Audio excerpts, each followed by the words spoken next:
कि आगे बढ़ लेते हैं, आईटी स्पेस के बारे में बात कर ले तो जैसे होता है कि अ, 2 दिन की चांदनी उसके बाद अंधेरी रात, ऐसे ही 2 दिन का कुछ जो है यहाँ पर कुछ ग्रीन सिग्नल आईटी स्पेस में हमें देखने को मिला था ताकि कि यहाँ पर जो है अच्छा खासा सेल ऑफ कल के सेशन में आता हुआ नजर आया है। मनीष सर, आपका आईटी स्पेस को लेकर के क्या व्यू है? क्या आईटी को अभी फिलहाल अवॉइड करके चले फॉर द टाइम बी? बिल्कुल मैम, आईटी को अवॉइड करके ही चलें, क्योंकि आईटी में भी हमें कंटिन्यूअसली चार्ट पे ही प्रेशर देखने को मिल रहा है। सो आईटी में अभी उसको अवॉइड करके ही चलें तो बेहतर रहेगा। ओके, अगर हम कुछ सर स्पेसिफिक स्टॉक्स की बात करें तो यहाँ पर अच्छे खासा हमने जो है वो करेक्शन आते हुए देखा, उसके बावजूद भी कई सारे ऐसे ब्रोकरेजेस हैं जो यहाँ पर बुलिश साउंड कर रही हैं, बाइंग की अपॉर्चुनिटी बन रही है। इन्फोसिस की अगर हम बात करें तो करंट लेवल से आपको लग रहा है कि अगर किसी का इन्वेस्टमेंट का नजरिया है तो इन्फोसिस एक अच्छी पिक हो सकती है? जस्ट अ सेकेंड मैम, देखो इन्फोसिस में जो है, अगर आपका लॉन्ग टर्म व्यू है, अगर आप 1 साल से ऊपर का नजरिया है, तो नो डाउट आप यहाँ से एक बाइंग के लिए देख सकते हो। लेकिन अगर आपका शॉर्ट टर्म व्यू है तो थोड़ा वेट एंड वॉच वाली पोजीशन ठीक रहेगी। वेट एंड वॉच करें, चलिए ठीक है, आगे बढ़ चलते हैं कुछ स्टॉक्स की खबरों की तरफ। अगर आपके पोर्टफोलियो में है तो इस खबर का असर आपके पोर्टफोलियो पर किस तरीके से पड़ता हुआ नजर आएगा, मनीष सर समझेंगे। सबसे पहले बीएचईएल को देखिए, बीएचईएल को नाइजीरिया से 2000 से 2500 करोड़ का एक बड़ा ऑर्डर मिला है। कंपनी गैस टरबाइन जनरेटर का डिजाइन, प्रोडक्शन और इंस्टॉलेशन करेगी। ये ऑर्डर बीएचईएल की ऑर्डर बुक को और ज्यादा स्ट्रेंथन करता हुआ नजर आ रहा है। बीएचएल की अगर हम बात करें सर, ऑर्डर बुक ऑलरेडी काफी ज्यादा स्ट्रांग है, 407 के लेवल पर कामकाज कर रहा है 7% की तेजी के साथ में। आपका व्यू बीएचएल को लेकर के? बीएचएल में मेरा व्यू बिल्कुल पॉजिटिव है। यहाँ पे हमें लगता है कि यहाँ से अभी भी कुछ मोमेंटम ऊपर के साइड में आ सकता है, जो कि इसे 435 तक के लेवल्स तक ले जा सकता है। 435 से 440 तक के लेवल्स हमें इसमें देखने को आने वाले दिनों में देखने को मिल सकते हैं। चलिए ठीक है, अब आगे बात कर लेते हैं हीरो मोटोकॉर्प के बारे में। अब यहाँ पर देखिए, हीरो मोटोकॉर्प ने स्प्लेंडर प्लस और एचएफ डीलक्स के फ्लेक्स फ्यूल वर्जन लॉन्च किए हैं। ये बाइक पेट्रोल के साथ साथ इथेनॉल वाले ईंधन E20 E80F पर भी चल सकते हैं। लॉन्च की शुरुआत जुलाई 2026 से होगी। अब ऑलरेडी काफी ज्यादा पॉपुलर बाइक्स है, अगर हम स्प्लेंडर की बात करें, एचएफ डीलक्स की बात करें, अब नए वेरिएशंस भी जब यहाँ पर नए वर्जन भी यहाँ पर लॉन्च हो रहे हैं तो देखना काफी इंटरेस्टिंग होगा कि मार्केट डिमांड इनको लेकर के किस तरीके से बढ़ती है। Sir, hero MotoCorp long term के लिए कैसा लग रहा है आपको? आज मैम, भी देखिए अच्छी खासी तेजी है। हीरो मोटोकॉर्प टेक्निकली भी काफी अच्छा लग रहा है। अगर ये 5000 के ऊपर वीकली क्लोजिंग देता है तो मुझे लगता है यहाँ से एक हमें लॉन्ग टर्म में एक अच्छा टारगेट देखने को मिल सकता है, जो इसे 6000 से लेके 6500 तक ले जा सकता है इसे। चलिए ठीक है, नेक्स्ट यहाँ पर फार्मा स्पेस की बात करें तो फार्मा स्पेस जो है कई सारे ऐसे एनालिस्ट हैं जिनके व्यू में पॉजिटिव नजर आया है। और बिंदु फार्मा की बात करें तो इसको लेकर की एक न्यूज आई है, और बिंदु फार्मा ने तेरानेम नाम से एक नया बिजनेस शुरू किया है। अब कंपनी दूसरी फार्मा कंपनीज के लिए भी बायोलॉजिक्स दवाओं की मैन्युफैक्चरिंग करेगी, जिससे नए रेवेन्यू के मौके भी बन सकते हैं। यानी कि ओवरऑल फाइनेंशियल्स जो है वो लगातार स्ट्रेंथन होते हुए नजर आ रहे हैं, और बिंदु फार्मा के 1458 के लेवल पर कामकाज कर रहा है 1.22% के अपसाइड के साथ में। मनीष सर, आपका व्यू अबिंदो को लेकर के? मैम, मेरा व्यू बिल्कुल पॉजिटिव है। यहाँ से हमें अराउंड, अगर हम लोग यहाँ पे एक बाइंग पोजीशन बनाते हैं तो यहाँ पे हमें 1600 से लेके 1650 तक के लेवल्स देखने को मिल सकते हैं। हम्म, चलिए ठीक है।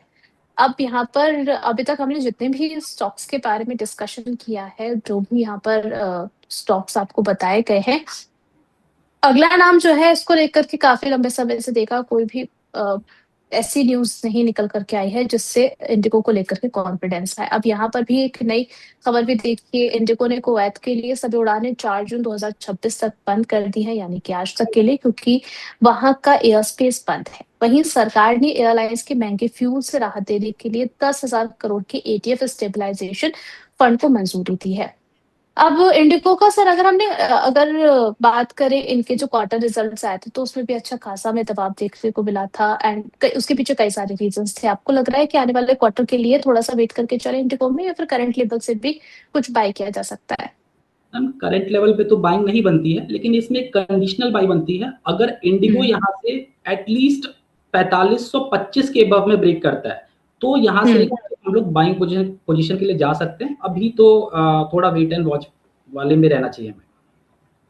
चलिए ठीक है, इंडिगो के लिए। यहाँ पर सर अगर थोड़ा-सा लॉन्ग टर्म पर्सपेक्टिव के अकॉर्डिंग देखें इंडिगो को, तो आपका व्यू लॉन्ग टर्म के अकॉर्डिंग कैसा है? क्या टारगेट्स आप देख रहे हैं?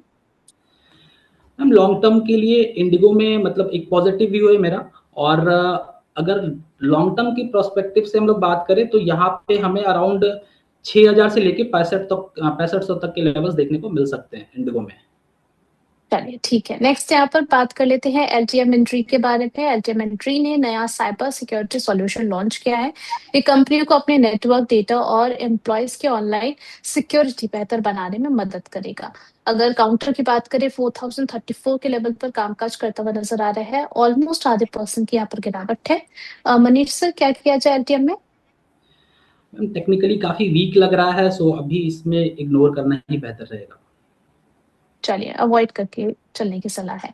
आगे बढ़ चलते हैं एनबीसीसी को लेकर के जरा आज इसको आप फोकस में रखिए। अगर अर्ली ट्रेड की बात करें तो इसमें भी 1.5% से ज्यादा की तेजी देखने को मिल रही है। 104 के लेवल पर कामकाज करता हुआ नजर आया है और 83 करोड़ का एक नया ऑर्डर भी मिला है। इसमें मुंबई में केनरा बैंक के लिए रिहायशी बिल्डिंग बनाने का एक बड़ा प्रोजेक्ट भी शामिल है। एनबीसीसी पर सर आपका व्यू क्या? अभी बाय करने एनबीसीसी को?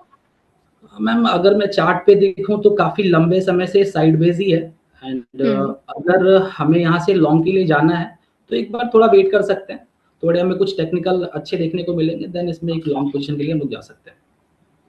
चलो नेक्स्ट यहाँ पर आईएक्स की बात करें तो यहाँ पर इनका जो इलेक्ट्रिसिटी बिजनेस है वो 18.6% बढ़ा है। मई 2026 में कंपनी के प्लेटफॉर्म पर 12,983 मिलियन यूनिट बिजली का ट्रेड हुआ। बढ़ती बिजली की मांग से कंपनी को फायदा लगातार मिलता हुआ नजर आ रहा है। आज की बात करें तो 125 के लेवल पर कामकाज कर रहा है। 1.5% से ज्यादा की तेजी है। सर आईएक्स पर आपका व्यू क्या रहेगा? अभी तो मैम मेरा व्यू इसमें कुछ खासा नहीं है, क्योंकि इसमें टेक्निकली अगर मैं इस चार्ट को देखूं तो टेक्निकली मुझे कुछ ऐसे इंडिकेटर्स नहीं देखने को मिल रहे हैं जो इसे ऊपर की तरफ ले जाएं, सो अभी इसे अवॉइड करके चलना ही बेहतर रहेगा। चलिए ठीक है।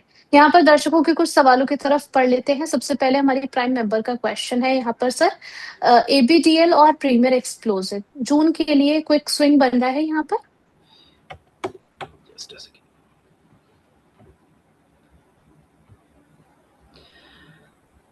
ईबीडीएल का फॉर्मेशन काफी अच्छा है और मुझे लगता है यहाँ से हम लोग एक बाइंग पोजीशन के लिए जा सकते हैं और जिसमें हमारा टारगेट 645 से लेके 650 तक का हो सकता है। ओके नेक्स्ट इनका क्वेश्चन था सर, प्रीमियर एक्सप्लोसिव को लेकर के 688 पर चल रहा है। 5.11% से की तेजी देखने को मिल रही है। कोई स्विंग अपॉर्चुनिटी देख रहे हैं आप इसमें?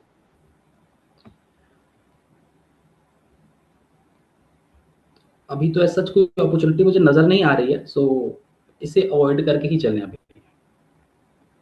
चलिए ठीक है।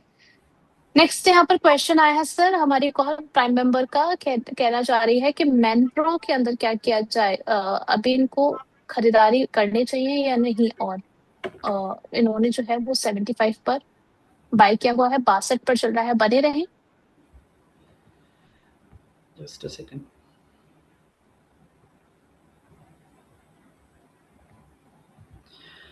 मैनप्रो चार्ट पे थोड़ा वीक नजर आ रहा है, लेकिन एक इंपॉर्टेंट सपोर्ट पे खड़ा है। अगर ये 60 को ब्रेक करता है तो फिर थोड़ा यहाँ पे एक नेगेटिव सेंटिमेंट हमें देखने को मिलेगा।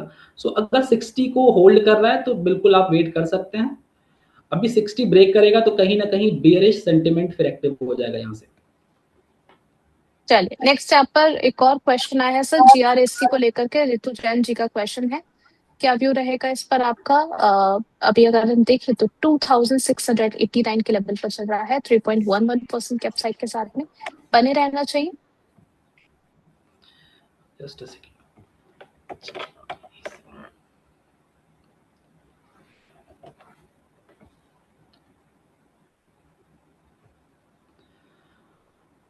बिल्कुल एक पॉजिटिव स्ट्रक्चर बनता हुआ दिख रहा है और आज भी काफी तेजी देखने को मिली है। सो अगर ये इसमें जो मेजर सपोर्ट है वो है 2500 का। अगर ये 2500 को होल्ड करता है तो नो डाउट हमें ऊपर के साइड में 3000 तक का मोमेंटम देखने को मिल सकता है।